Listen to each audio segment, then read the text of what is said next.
Hello everyone. ఇవాళ మీ day మీ పార్ట్నర్‌తో ఎలా ఉంటుందో చెక్ చేద్దాము. ఇవాళ మీ డే మీ పార్ట్నర్‌తో చాలా బావుంటుందండి. ఇవాళ మీ పార్ట్నర్ దగ్గర నుంచి మీకొక హోప్ ఒస్తది. ఇవాళ మీకొక కమిట్మెంట్ ఇచ్చేదే కనిపిస్తుంది. అండ్ వాళ్ళ దగ్గర నుంచి లవ్, కేర్, ఎఫెక్షన్ అంతా చూపించేదే కనిపిస్తుంది.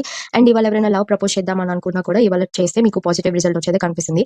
కాకపోతే ఇవాళ ఎవరైనా లవర్స్ ఇంట్లో మాట్లాడదాం, పెళ్లి రిలేటెడ్ థింగ్స్ ఏదైనా చేయడానికి అంత మంచిగా కనిపించట్లేదు. ఇవాళ అదొక్కటి అవాయిడ్ చేసుకోండి. ప్రపోజ్ చేయడానికైతే బావుంది. కానీ పెళ్లి రిలేటెడ్ థింగ్స్ ఏదైనా మాట్లాడాలనంటే బాలేదు. అదొకటి అవాయిడ్ చేసుకోండి. అండ్ ఇవాళ మీకు చాలా హ్యాపీనెస్ ఇచ్చే థింగ్స్ రావచ్చు. ఎవరైనా ప్రెగ్నెన్సీ కోసం ట్రై చేస్తున్న ప్రెగ్నెన్సీ రిలేటెడ్ గుడ్ న్యూస్ వచ్చేదే కనిపిస్తుంది ఇవాళ.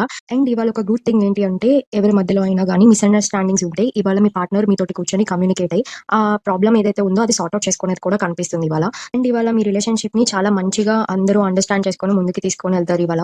అంతా చాలా బాగుంది. కాకపోతే ఇవాళ మీరు అవాయిడ్ చేసుకోవాల్సినవి 3 థింగ్స్. మీరు ఓవర్ థింకింగ్ చేయడం వలన ఇవాళ మీకు మీ పార్ట్నర్‌కి గొడవలయ్యే అవకాశం కనిపిస్తుంది. మీరు ఏదైతే అనుకుంటున్నారో అది నిజం అవ్వాల్సిన అవసరం లేదు. అండ్ మీరు ఓవర్ థింక్ చేయడం వలన మీ పార్ట్నర్ మీ మీద లవ్, కేర్ ఏం చూపించినా కూడా మీకది కనిపించదు. కనిపించకపోవటం వలన మీ పార్ట్నర్‌కి మీకు కొంచెం క్లాషెస్ వచ్చి దూరం వెళ్ళే అవకాశం కూడా కనిపిస్తుంది. సో, అది అవాయిడ్ చేసుకోండి. అండ్ ఇవాళ మీ రిలేషన్‌షిప్‌లో పెద్దవాళ్ళు ఎవరైనా మాట్లాడి మీకు కొన్ని మంచి మాటలు చెప్పి మిమ్మల్ని కలిపే అవకాశం కూడా కనిపిస్తుంది. ఇఫ్ ఇన్ కేస్ మీకు గొడవైతే. ఓవరాల్‌గా ఇది మీరు అవాయిడ్ చేసుకుంటే ఇవాళ మీ డే అంతా కూడా మీకు చాలా బావుంటుంది. మీ పార్ట్నర్‌తో చాలా హ్యాపీగా టైమ్ స్పెండ్ చేస్తారు. అండ్ మీ పార్ట్నర్ మీ మీద లవ్, కేర్, ఎఫెక్షన్ కూడా చాలా ఎక్కువ చూపిస్తారు ఇవాళ.